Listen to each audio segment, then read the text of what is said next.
Nah, ayat wudu dibuka dengan kesempurnaan salat. Idza qumtum ila shalah, kalau ingin salat Anda sempurna.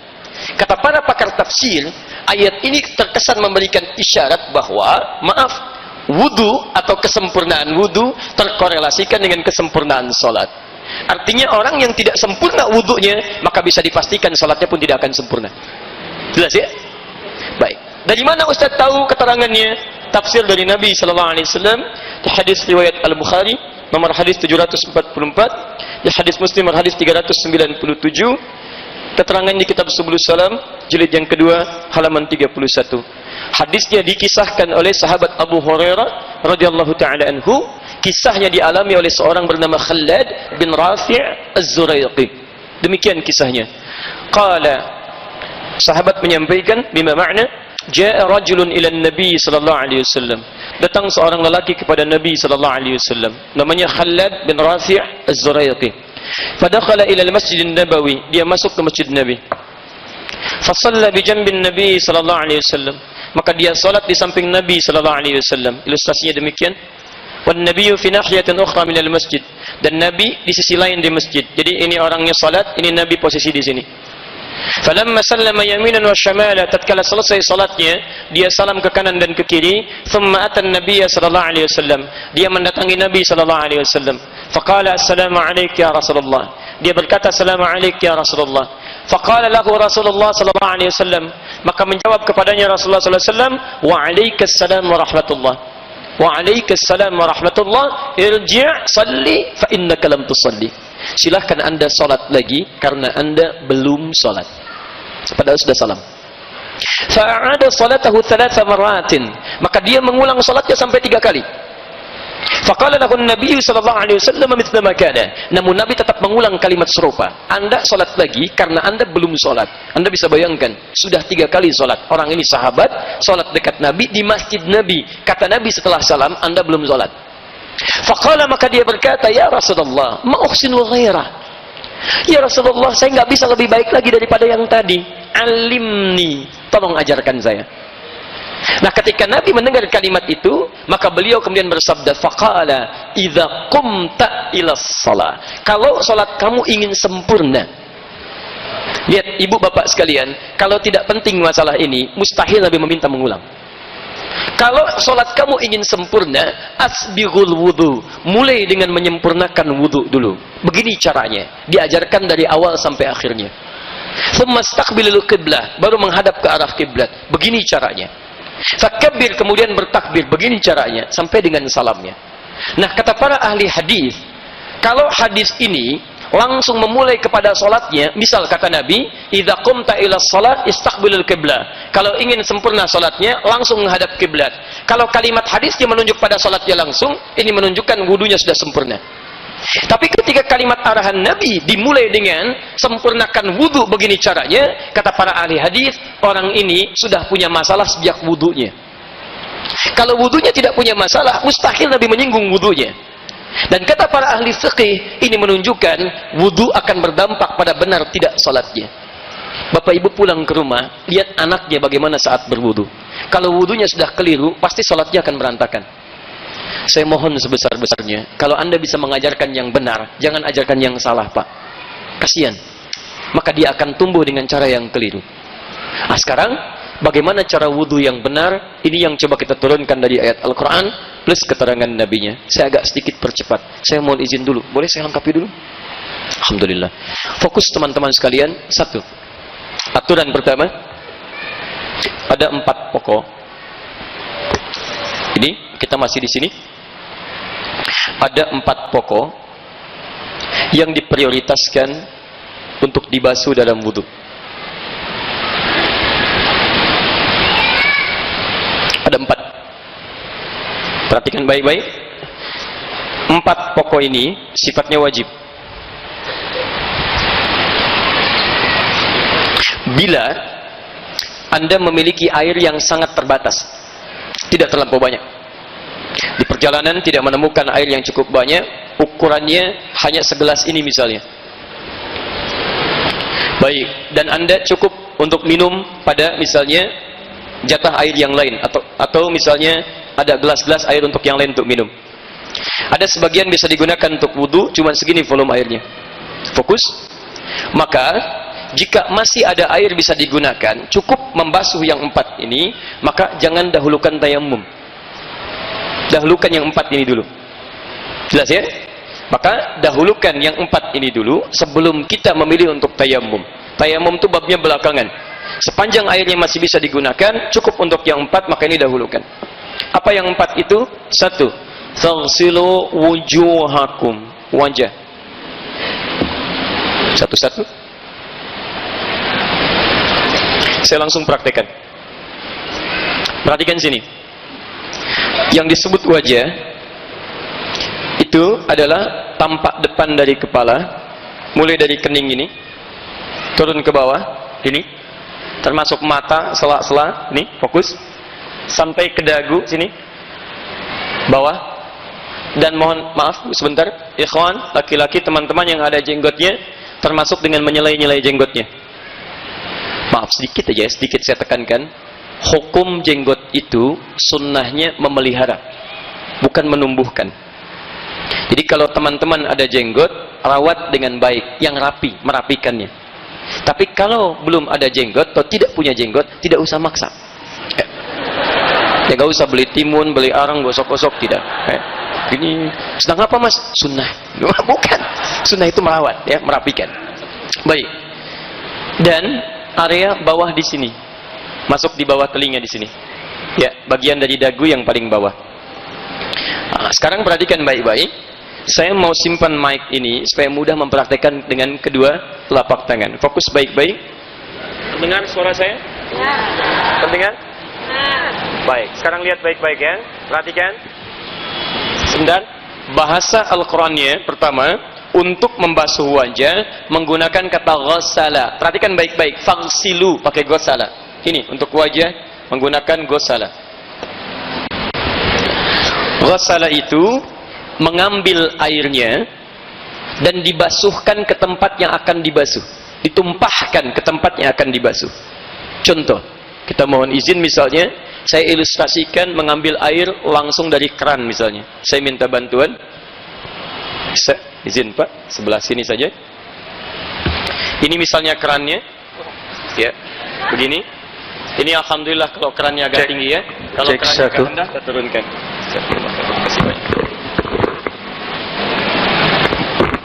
Baik, fokus baik-baik. Ini misalnya kerannya. Kemudian kita akan berwudu. Lihat baik-baik. Ambil airnya. Saya belum bicara boros ya. Saya bicara ambil wudu dulu. Ambil airnya. Kemudian ghassala, tumpahkan di tempat yang akan dibasuh. Kemudian kita tumpahkan di wajah. Kemudian saya turunkan. Lihat baik-baik. Saya tumpahkan. Ini, sini. Nah, perhatikan sekarang. Ini ada jemari. Satu yang telunjuk. Ini diusahakan kita fungsikan dengan baik dengan membersihkan ujung-ujung mata di sini. Jelas ya? Sehingga kotoran bisa dibersihkan dengan baik. Yang kedua yang jempol, ini kita gunakan untuk membasuh yang bagian belakang di sini. Ya? Diambil airnya, tumpahkan di wajah seperti ini. Kemudian basuh yang belakangnya. Yang ada jenggot kita kemudian selai-selai. Paham ya? Baik. Berapa kali? Nah, lihat baik-baik, 3 itu adalah batas maksimal. Bila sekiranya basuhan pertama dan kedua itu dirasa belum sepenuhnya menjangkau bagian tubuh yang harus dibasuh. Kalau pertama 1 kali saja misal kita rasakan sudah sampai keseluruhan terbasuh, maka itu bisa dianggap cukup. Jelas ya? Jika dirasakan belum cukup, tambah yang kedua. Atau jika kita ingin lebihkan kebaikannya sampai yang ketiga, itu tidak ada masalah. Dan Nabi pernah berwudu dengan 2 kali. Tidak ada masalah di situ. Jelas? Tapi jangan sampai 4 dan seterusnya. Karena hadisnya mengatakan, "Faman zada faqad 'asa Abul Qasim." Siapa yang sengaja menambahkan, melebihkan sehingga muncul aspek boros di situ pada air, dia telah melawan Nabi sallallahu alaihi wasallam, bermaksiat kepada Nabi. Paham di sini? Baik. Sekarang ini baru bagian yang pertama. Ketika masuk bagian yang kedua, kerannya kita perbaiki dulu jika turun. Baik. Seperti ini. Baik. Yang kedua, setelah wajah, wa aydiyakum ilal marafiq. Tangan sampai siku. Bapak boleh duduk sebentar supaya tidak capek. Sekarang perhatikan sini. Mana tangan? Dia. Lihat baik-baik Bu ya, Pak ya. Di dalam fikih itu beda kalimatnya dengan pengucapan kalimat biasa. Kalau kalimat biasa disebutkan tangan itu disebut dengan yadun, yad. Dari sini ujung finger, jari-jari sampai ke sini. Ujung sini dekat ke bahu. Ini tangan, yad bahasa Arabnya, yad. Tapi kalau Anda nanti membaca dalam fikih, Masya Allah, diksi Al-Quran dan hadis itu spesifik ketika memerintahkan kita untuk mengerjakan sesuatu dengan tangan. Nah, akan disebutkan bagian fungsi-fungsi dan batasnya. Contoh, ini yadun sampai sini. Tapi kalau sampai sini, ini mirfaq namanya, siku. Jamaknya marofik. Kalau sampai sini, ini sa'id namanya, lengan. Kalau sampai sini, pergelangan, ini rusghun namanya. Kalau yang ini saja, ini kaffun namanya. Kalau yang ini saja, ini asabi' namanya. Kenapa saya terangkan kalimat-kalimat ini? Karena nanti kalau dalam fungsi fikih ibadah, itu akan spesifik disebutkan batas-batasnya. Misal, Anda sholat bertakbir. An-Nasa'i nomor hadis 886. Fawadha'a yadahul yumna 'alal yusra. Yadnya kaf. Maka letakkan telapak tangannya yang kanan di punggung yang kirinya. Letakkan di dada. Jadi begitu mengangkat, Allahu Akbar. Batasnya di sini. Boleh kata Nabi, rusghun, pergelangan ketemu pergelangan. Jadi di sini boleh, di sini juga.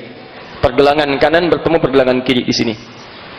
Tapi mohon maaf ya, kalimatnya pakai fa. Fa itu cepat. Allahu Akbar. Bukan diukur. Allah. Amin. Boleh sa'id ke sini. Boleh sampai sini. Tapi dilarang mirfaq sampai sini. Ini dilarang oleh Nabi. Jangan bertakbir seperti orang sombong. Jangan bersedekap seperti orang sombong, kata Nabi. Ini cuma kiasan. Dilarang kita sampai ke sini, sampai sini saja. Ya, kan kalau sedang ada proyek. Ini ya. Ini nggak boleh dibawa dalam sholat, ya. Baik, jadi cuma sampai sini saja. Jelas ya? Baik, fokus. Wudu batasnya hanya sampai sini. Marafik. Ya, marafik hanya sampai sini. Sekalipun dilebihkan, tidak boleh berlebihan sampai sini misalnya. Ya. Melebihkan sedikit dari sini untuk memastikan jangkauan semua sampai siku kena, bukan ingin sekedar lebih lewat, bukan ya. Jadi batasnya sampai siku. Dan lihat bahasa Qurannya menggunakan ila. Ila itu harful goyah, memulai sesuatu sampai tujuannya, bukan dari tujuan ke asal, tapi dari asal ke tujuan. Kata Quran, basuh tangan sampai siku, asal tujuan, bukan tujuan ke asal. Jadi ketika kerannya kemudian mulai akan kita basuh, ya, lihat dengan airnya, ambil air, ini asalnya tangan sampai siku, airnya ambil, tumpahkan dari tangan sampai siku, bukan siku ke tangan begini.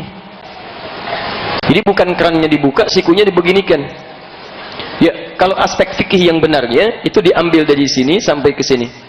Ada yang berpendapat begini boleh, tapi saya kurang sepakat, karena nanti dari sudut hikmah itu keluar dari tatanan hikmahnya.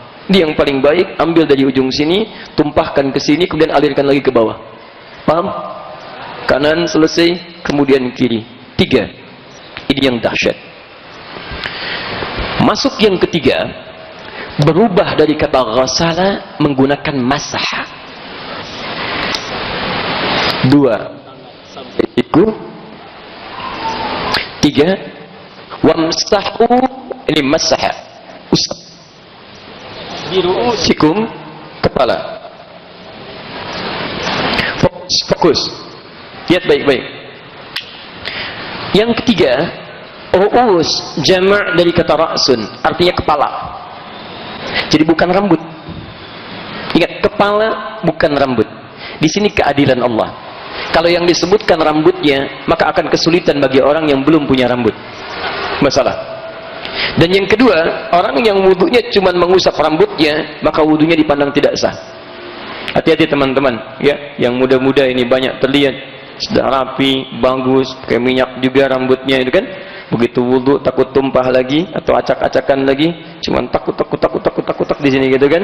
Nah, itu wudunya tidak sah. Dampaknya salatnya pun tidak akan dihitung. Enggak bernilai salatnya. Maka yang dibasuh, diusap kepalanya. Ketika mengusap, menggunakan masaha. Masaha itu bukan basuh tapi usap. Bedanya dengan yang pertama, kalau ghasala, ambil airnya, tumpahkan langsung. Ambil, tumpahkan langsung. Masaha tidak. Ambil airnya, kemudian kita tumpahkan dulu, baru kemudian kita usapkan pada apa yang akan diusap dari anggota wudu. Paham? Hebatnya, ini kalau bukan firman Allah. Mustahil kalimatnya begini. Mustahil. Ketika mengusap, tiba-tiba ditambah dengan ba wamsahu bi ru'usikum. Ba wamsahu bi ru'usikum. Lihat ya. Allah bisa berfirman begini, wamsahu ru'usakum, bisa. Tapi kenapa menggunakan ba? Ini rahasia besarnya. Huruf ba dalam standar bahasa Arab itu setidaknya ada 14 makna. 14 arti. Nanti lihat di kitabnya Mughnil Labib an Kutubil A'arib karya Ibnu Hisham Al-Ansari dari halaman 25 sampai halaman 59. Disebutkan 14 makna dalam bahasa Arab. Ba dalam Bismillahirrahmanirrahim itu ba-nya punya makna sendiri. Ba dalam Innamal a'malu binniyat, ba-nya punya makna sendiri. Ba dalam Alaihissallahu bi ahkamil hakimin, ba-nya punya makna sendiri. Dan kenapa dalam ayat mengusap kepala menggunakan huruf ba? Setidaknya dari 14 itu ada 3 makna dari 14 itu. Satu, namanya istighraq. Istighraq itu artinya menunjuk pada sesuatu keseluruhan, luas pada umumnya. Kalau diterapkan pada wudu, artinya fokus baik-baik, ambil airnya, kemudian setelah itu tumpahkan begini, maka anda basuhkan dari depan sini sampai ke belakang ya. Nabi dikisahkan menerapkan bagian pertama ini, ngambil hatta adbara itu bagian belakang, ambil, usap dari depan ke belakang. Boleh kalau ingin dibalikan ke depan tidak ada masalah. Yang penting dari depan sampai ke belakang, umumnya keseluruhan. Maka ini makna ba yang pertama. Ba yang kedua disebutkan at-tahdid, at-tab'id, maaf, at-tab'id ma'at tahdid. At-tab'id ma'at tahdid. Jangan terjebak dengan istilah, yang penting Bapak Ibu paham. At-tab'id ma'at tahdid, yaitu menunjuk pada sebagian tapi ada batas. Sebagian tapi ada batasnya. Kata para ulama, batasnya di sini ubun-ubun. Jadi kalau anda misalnya ingin berwudu kemudian mengusap bagian kepala, dalam kondisi tertentu anda usap bagian ini pun sampai ubun-ubun, sudah sah wudunya. Jelas ya? Yang ketiga adalah at-tab'id min duni tahdid. Sebagian tapi nggak ada batas. Yang penting masuk bagian kepala. Fokus. Ini kepala bukan? Ini kepala. Jadi kepala. Yang penting masuk bagian kepala, kita usap, sudah sah wudunya. Apa hikmahnya kenapa menggunakan huruf ba di sini? Karena tidak dalam setiap kondisi kita bisa mengusap kepala keseluruhan. Antum punya masalah di kepalanya, misal ada qadarullah, misalnya ada musibah, luka di kepala, luka yang ini, maka bukan alasan bagi antum untuk tidak mengusap kepala. Boleh antum usap yang bagian sini. Itu sah wudunya. Dan hebatnya akhwat yang perempuan, tidak bisa ibu berwudu misalnya, misal dalam setiap keadaan yang longgar. Mungkin ada satu kondisi ibu akan berwudu, saat mengusap kepala hijab gak bisa dibuka. Maka sederhana sebetulnya, ambil airnya, tumpahkan, kepala bagian ini usap, atau ambil bagian tertentu di kepala, itu sah hukumnya. Dan sepakat ulama fikih, nggak ada perbedaan di sini, sepakat. Ya, jadi maaf, Nabi mengajarkan, sahabat mencontohkan, tabi'in mengikuti, ulama mengajarkan, semuanya sepakat. Nabi nyampaikan, sahabat sepakat, tabi'in sepakat, ulama sepakat. Ibu Rasul bukan, ya, sahabat bukan, tabi'in bukan, ulama bukan, tidak sepakat. Ibu yang kurang sehat ya. Wah. Jelas ya? Maka ini faedahnya kenapa menggunakan huruf ba. Wah, bahasa Arab itu luar biasa. Alhamdulillah, orang kita, orang Indonesia, ada yang raih doktor PhD di Al-Azhar, hanya membahas huruf ba saja dalam ayat wudu. Ba dalam ayat wudu, huruf ba satu, dapat doktor PhD. Silakan, masih ada huruf ta, huruf sampai ya. Nah, itu untuk kepala. Terakhir, yang keempat, wa arjulakum ilal ka'bain. Perhatikan baik-baik. Allah mengembalikan harakat dari i ke a. Tadi wamsahu biru'usi i. Tapi ketika menyebut kaki, kembali ke a, wa arjulakum, ikut hukum sebelumnya. Ketika kalimatnya menggunakan a bukan i, berarti hukumnya diikutkan pada hukum yang awal. Wa aidiakum a, pakai a. Wa arjulakum a, berarti hukum membasuh kaki sama dengan hukum membasuh tangan. Artinya salah bukan masaha. Ini basuh kaki. Karena ghasala, maka prakteknya, mohon izin, mudah-mudahan teman-teman atau kamera bisa melihat dengan baik. Perhatikan baik-baik. Saya mohon izin barangkali saya berikan contoh begini. Maaf, kaki saya mengangkat sedikit lebih tinggi. Saya copot kaos kakinya. Perhatikan baik-baik. Yang basuh pertama, karena menggunakan ghasala, maka airnya diambil, ditumpahkan di kaki. Batas kakinya, mohon maafkan saya angkat agak tinggi ya supaya terlihat. Batas kakinya itu dari sini jemari bawah sampai ke pergelangan kaki di sini, mata kaki. Jelas ya? Baik, ini mata kaki sampai sini. Sampai mata kaki, ingat batasnya. Ini rijlun sampai sini, ini rukbatun, ini rusghun, mankab. Ini mata kaki, ini lutut, ini paha. Awas kenali baik-baik ya. Tadi kepala, tadi tangan ya, sampai ke kaki. Kepala, pundak, lutut. Sekarang masuk ke sini. Lihat sekarang. Lihat fokus. Cara membasuhnya, ambil, tumpahkan di tempat wudu, paling bagus bagi 3. 1, kita mulai dengan bagian pertama di jari-jari ini. Sela-sela. Kalau bisa antum selai-selai dulu, ambil, kemudian selai-selai dulu di sini. Ya, gunakan kelingking. Kenapa bukan jempol Ustaz? Kegedean. Udah, jangan banyak dibahas. Ini hati-hati dengan kotoran yang di sini. Ada di sela-sela yang jempol. Karena banyak orang bermasalah sampai diancam oleh Nabi. Ada orang yang diancam dengan siksa kubur karena sengaja meninggalkan kotoran di kakinya. Karena tidak sopan. Antum masuk ke sini pakai sepatu kotor, diterima nggak oleh DKM? Tidak. Antum menghadap Allah pakai kaki kotor. Kan tidak menyenangkan. Dan dia tahu itu kotor, cuman sengaja nggak dia basuh. Maka seakan-akan menghadirkan maksiat yang nyata di hadapan Allah Subhanahu wa taala dan diancam dengan hukuman yang besar. 1 di sini. Kedua, ambil air, tumpahkan lagi. Usap bagian belakang di sini, bagian belakang. Ketiga, ambil air keseluruhan, maka ratakan keseluruhannya. Ya, basuh keseluruhan. Selesai 4 ini. Paham? Baik, saya teruskan sebentar. Wah. Ini yang 4. Kita baru belajar cara. Nah, yang 4 ini diprioritaskan kalau kondisi airnya memang diduga cukup hanya membasuh yang 4 itu saja dan bisa digunakan. Maka jangan dulu dahulukan tayamum, tapi prioritaskan yang 4. Jika airnya cukup banyak, maka kita sempurnakan dengan sunnahnya dan tambahan pahala bisa kita raih.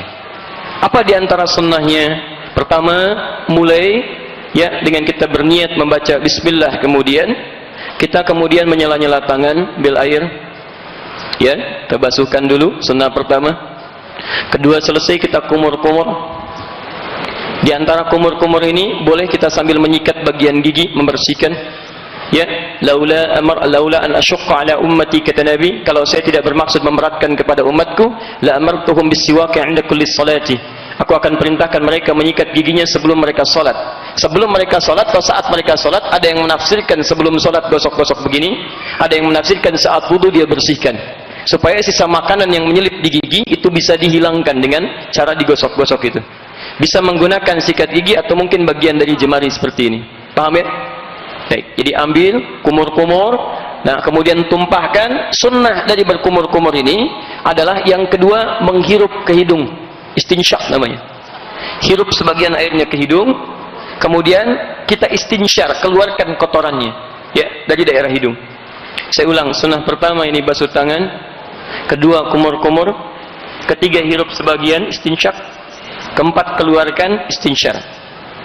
Sunnah selanjutnya, fokus baik-baik, telinga, membasuh telinga. Ini caranya bisa langsung sekaligus dari kepala begini, turunkan kemudian ke telinga, boleh. Boleh juga setelah kepala ambil air lagi untuk membasuh telinga. Itu sah karena 2 hadisnya ada dari satu sahabat yang sama, yaitu Utsman bin Affan radhiyallahu taala anhu.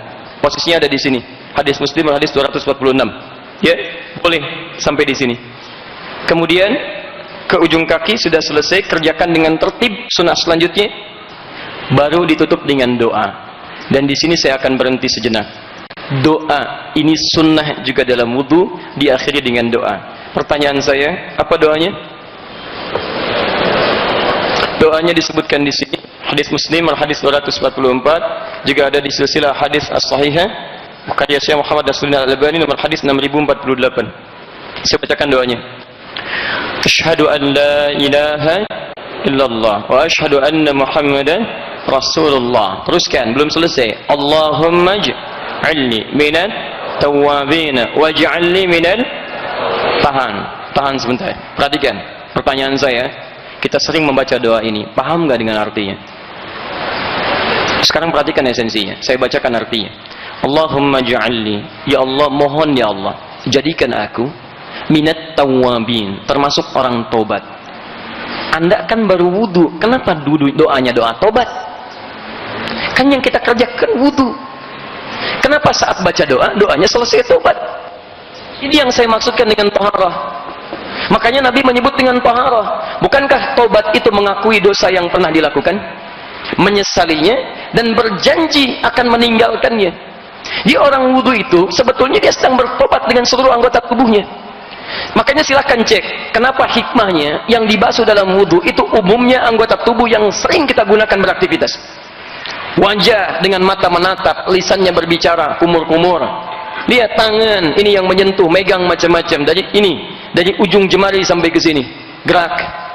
Sampai ke telinga yang sering mendengar, sampai ke ujung kaki. Mata kadang lihat yang keliru, lisan bicara yang salah, tangan mengerjakan yang keliru, kaki melangkah pada yang salah. Kadang-kadang sombong, kata Al-Quran. Mohon maaf, orang yang wudunya benar, itu saat dia berwudu, sebetulnya dia sedang bertobat.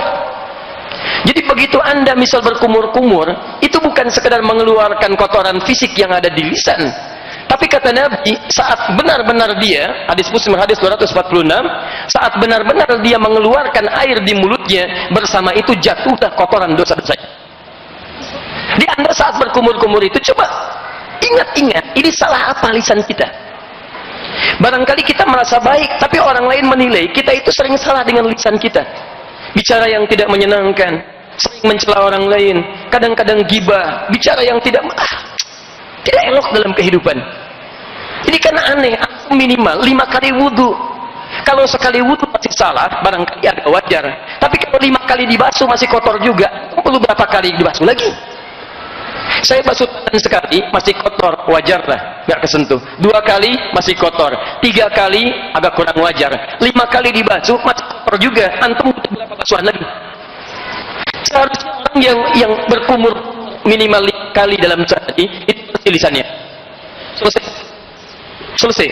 Tidak ada hubungan dengan, dengan dusta lagi, berkata yang kotor lagi, kalimat yang tidak menyenangkan. Dimohon izin kalau ada setiap hari wudu lisannya kotor, ada yang salah dalam wudunya. Evaluasi. Sampai ke tangan digunakan untuk menulis. Kadang-kadang menulis yang tidak baik, bikin status, menulis yang tidak benar, hoax, mencela orang lain.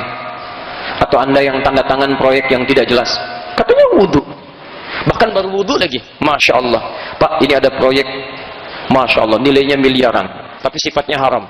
Silakan Pak tanda tangan. Sebentar ya, saya wudu dulu. Wudu dulu, Masya Allah.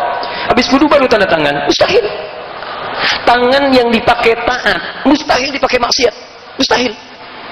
Ya teman-teman, mustahil itu. Tidak akan pernah tangan digunakan maksiat. Lisan yang dipakai sholat, mustahil digunakan maksiat. Kaki yang dipakai untuk ibadah, dibasuh dengan wudu, mustahil berbuat yang tidak elok. Mustahil. Ayo Pak, di sana ada proyek, nilainya besar Pak. 100 miliar, bagian Bapak 20%. Tidak, saya berwudu, mohon maaf. Naik deh Pak, 50%. Sebentar, saya istikharah dulu. Istikharah dulu. Bisa. Jadi kalau seseorang sudah bertobat itu, dia janji. Teman-teman evaluasi, coba tangannya salah apa? Selesai wudu, hilang. Kalau belum, wudu lagi. Waj'alni minal mutatahhirin. Mutatahhirin adalah orang-orang yang selalu memperbaiki diri untuk bersih luarnya, suci dalamnya. Dari kata taharah. Mutatahhir, orang yang berusaha suci. Kalau sudah suci disebut dengan tahir. Kalau ibu bapak wudunya seperti ini, fokus ya, wudunya seperti ini, taubat, kemudian taharah, bersih luar dalam, maka Anda langsung disebut oleh Al-Quran berpeluang mendapatkan cinta Allah subhanahu wa ta'ala. Itu ada di Quran surah kedua ayat 222. Ini Quran surah kedua ayat 222, di ujung ayatnya, innallaha yuhibbut tawwabin wa yuhibbul mutatahhirin. Allah akan mencintai orang-orang yang berusaha untuk taubat dan selalu membersihkan atau menyucikan dirinya. Yuhibbut tawwabin wa yuhibbul mutatahhirin. Anda berdoa setiap wudu, Allahumma ij'alni minat tawwabin waj'alni minal mutatahhirin. Minat tawwabin minal mutatahhirin. Innallaha yuhibbut tawwabin wa yuhibbul mutatahhirin. Jadi kalau wudu Anda bagus, taubat Anda benar, Anda tinggalkan maksiat, Anda raih taat kepada Allah, maka cinta Allah akan Anda raih. Itu poinnya. Yang dahsyat, kalau cinta Allah sudah kita raih, maka yang pertama Allah berikan bagi kita semua adalah ampunan dari semua dosa. Semua dosa diampuni. Itu ada di Quran surah ketiga ayat 31. Dosa sebesar apapun, walaupun israf dalam dosa, Quran surah 39 ayat 53. Perhatikan rumusnya, saya berakhir di sini. Qul, Quran surah 3 ayat 31. Qul in kuntum tuhibbunallaha fattabi'uni. Katakan Muhammad, jika kalian serius mencintai Allah, ikuti saya, ikuti Nabi. Bagaimana Nabi beraktivitas dalam kehidupan, termasuk wudunya ikut Nabi. Kalau Anda bisa melakukan itu, perhatikan, ini persamaannya. Perhatikan, yuhibbukumullah, maka cinta Allah akan diberikan kepada Anda. Nah, saat Allah mencintai seorang hamba, apa yang diberikan? Wa yaghfir lakum dzunubakum, maka Allah akan ampuni seluruh dosa-dosanya. Selesai. Jadi kalau kita wudunya benar, perbaiki wudu lagi, perbaiki wudu lagi, perbaiki wudu lagi, taubat, mutatahhir, masya Allah. Itu diantara tanda dicintai oleh Allah subhanahu wa ta'ala. Jadi kalau bapak ibu ingin berusaha meraih cinta Allah, Anda dicintai pasangan hidup, bahagianya luar biasa. Kenapa tidak ada yang ingin dicintai oleh Allah subhanahu wa ta'ala? Ada yang tidak punya dosa di sini? Boleh angkat tangan? Yang sedikit? Yang banyak? Lalu saking banyaknya nggak bisa angkat tangan kan? Dan sekarang diberikan peluang untuk diampuni dosa, kenapa tidak kita raih? Bahkan israf itu dosa paling tinggi. Boros dalam dosa. Jadi semua pengen diraih. Kalau ini bohong saja, ini mencela saja, ini pukul saja. Kalau yang ini, kalau ada orang berbuat dosa belum dia kerjakan, kayaknya kurang. Mas, sudah pernah mukul orang? Belum saya. Tuh ada di sana. Mana? Datang. Oh, masya Allah. Jadi kalau belum melakukan dosa, gatal tangannya. Tiba-tiba dia ingin kembali, maka ada jalan untuk kembali di Quran surah 39 ayat 53. Qul ya ibadiyalladzina asrafu ala anfusihim la taqnatu min rahmatillah. Hei, katakan Muhammad pada hamba-hamba Allah yang banyak dosanya berlebih, jangan putus asa dari rahmat Allah. Caranya salah satunya ini, taubat dan perbaiki dalam wudu. Ini berada dalam satu wadah tertentu. Kedua, air yang ada dalam keran yang bisa diatur. Ketiga, air yang mengalir seperti di sungai atau lautan sekitarnya. Kalau yang ketiga, itu nggak ada masalah. Yang seperti ini dengan keran, itu yang kita kondisikan. Saya akhiri, kalau pakai keran, maka kita atur. Jangan sampai terlampau berlebihan.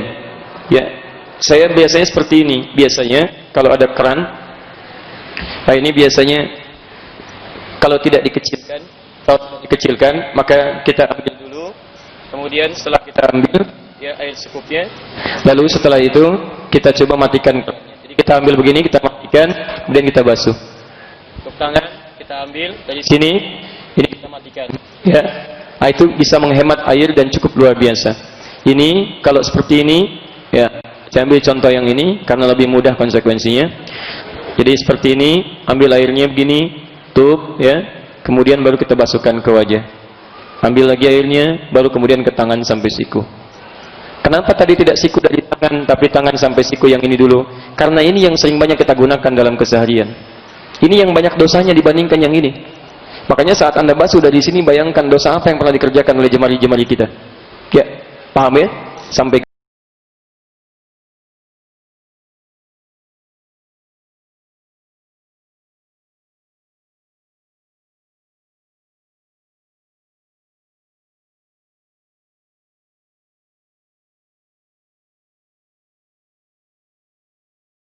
Niatnya masuk waktu bismillah. Bismillah itu dah masuk niat.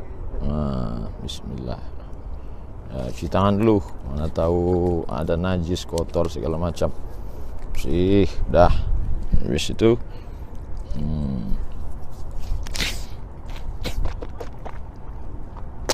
masukkan air ke mulut, namanya madmadah. Masukkan air ke hidung, istinsar.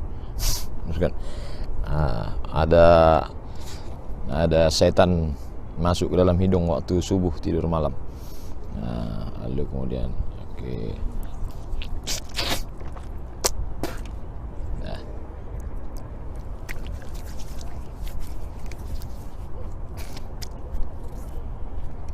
dari mulai ni paku dua telinga ni, atas bawah.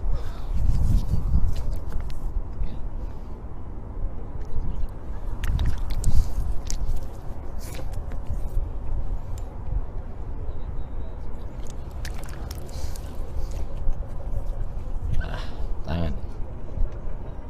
Wa aidiakum ilal marafiq, tangan sampai siku. Takhlil celah-celah. Tadlik, digosok. Ada bulu, mana tahu ada kulit ikan, mana tahu ada getah karet, mana tahu ada cat. Perhatikan, bersih.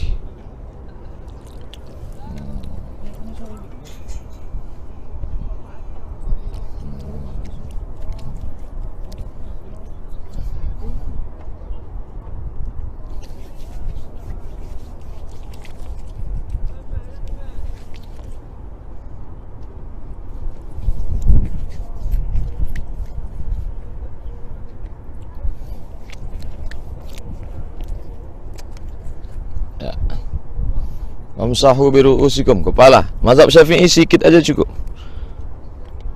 Sikit aja cukup mazhab Syafi'i. Lain kepala, lain untuk telinga. Telinganya di celah-celah. Nih, masuk jari.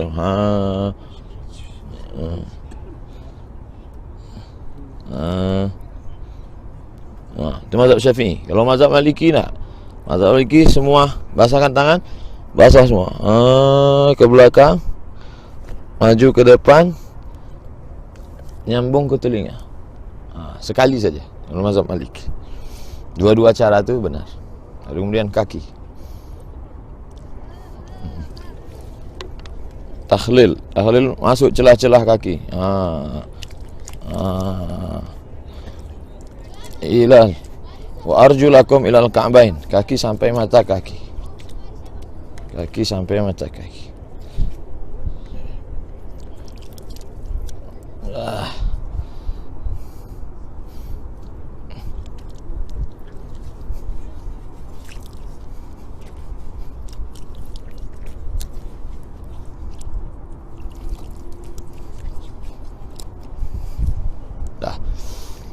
Asyhadu an la ilaha illallah syarikalah, asyhadu anna Muhammadan abduhu wa rasuluh. Asyhadu an la ilaha illallah syarikalah, asyhadu anna Muhammadan abduhu wa rasuluh. Allahumma ja'alni minat tawabin, jadikan aku orang yang bertaubat. Ja'alni minal mutatahhirin, jadikan aku orang yang mensucikan badan, zahir, batin, hati. Ja'alni min ibadikas salihin, jadikanlah aku orang-orang yang saleh. Wa sallallahu ala sayyidina wa maulana Muhammad wa ala alihi wasahbihi wasallam. Alhamdulillah rabbil alamin. Usahakan senantiasa dalam wudu. Mau musafir pagi, mau ke kampus, anak-anak muda mau sekolah, wuduk dulu. Bahwa nanti batal di tengah jalan ya tak apa-apa. Mau tidur malam, wuduk dulu. Orang-orang tua, ibu-ibu ajarkan anaknya. Dulu kita diajarkan cuci tangan, cuci kaki, makan obat cacing. Sekarang wuduk. Habis wuduk tidur. Kalau mau witir sebelum tidur bagus. Atau tahajud nanti malam witir. Yang penting jaga senantiasa wuduk. Ketika kita sedang berwuduk, malaikat senantiasa mendatangkan rahmat, membawa barakah dan selalu mendoakan kita. Mudah-mudahan kita termasuk orang-orang yang menjaga wudunya. Wassallallahu ala sayyidina wa maulana Muhammad wa ala alihi wasahbihi wasallam. Walhamdulillah. Itu yang pertama adalah niat. Niatnya waktu membasuh wajah. Waktu membasuh wajah dengan air yang menggendang di tangan, asalkan air sudah menggendang di tangan itu sudah sah. Tidak harus mengguyur, tidak harus sampai air yang banyak. Yang penting air menggenang di tangan dikatakan membasuh. Waktu kita membasuh muka, niat. Niat yang pakai bahasa Indramayu juga boleh. Ingsun niat wudu, sama. Tidak usah pakai nawaitul wudu'ah. Pakai bahasa Jawa pun boleh. Aku niat wudu, dibasuh wajah. Basuhnya sekali saja cukup. Segelas ini cukup kalau mau wudu. Tuangkan di tangan, basuhkan di wajah. Sekali wajibnya. Sampai 3 adalah sunnah kalau kita punya air. Artinya kalau anda mungkin mau tahajudan, mungkin kamar mandinya di luar, anda bisa cari ember di situ, siapkan air sebotol. Setelah itu anda wuduknya muka saja, muka semua batas. Yang dibasuh adalah batas rambut. Ini imamah harus lepas, karena ada batas tumbuhnya rambut sama dagu sini. Panjangnya antara tumbuhnya rambut di jidat sampai dagu, lebarnya antara ini tulang, ini kalau kambing enak, ini tulang muda, ini tulang lembut ini sampai tulang ini, panjang sama lebar. Panjang sama lebar, panjangan mana sih? Panjang sama lebar panjangan mana? Panjangan panjang itu kan matematika di kelas, yaitu disalahkan oleh bab fikihnya. Panjang sama lebar, panjangan lebar, bener. Panjang sama lebar, enggak segi 4, enggak keluar SD nih. Segi 4, panjang sama lebar, panjangan mana? Enggak lulus semuanya ini. Panjangan ini segi 4, 80 sama 40 ya. Panjang sama 80 sama 40 lebih sedikit, 80 cm. Kecuali wajah, panjang sama lebar, panjangan panjang ya sudah. Nah, ini cukup begini, tapi ini enggak cukup. Coba. Ini panjang. Ini panjang ya. Panjangnya pendek, lebarnya lebih panjang. Tidak usah diukur, nanti foto nanti bagus. Ya, ini yang wajib dibasuh. Cukup 1 air sudah cukup, tidak usah ragu-ragu anda. Mungkin anda rajin tahajud, gara-gara airnya habis lalu tidak tahajudan, sayang dong, kurang ilmu. Cukup segelas ini bisa. Sunnahnya 3. Kalau anda pakai 2 tangan boleh. Sempurnanya memang seperti itu. Tapi di saat darurat air sedikit, anda bisa menggunakan 1 gelas. Setelah wajah mana? Tangan sampai siku. Membasuh itu harus ada mengenang. Ada genangan air di tangan, atau ini dilubangi kecil, dikucurkan.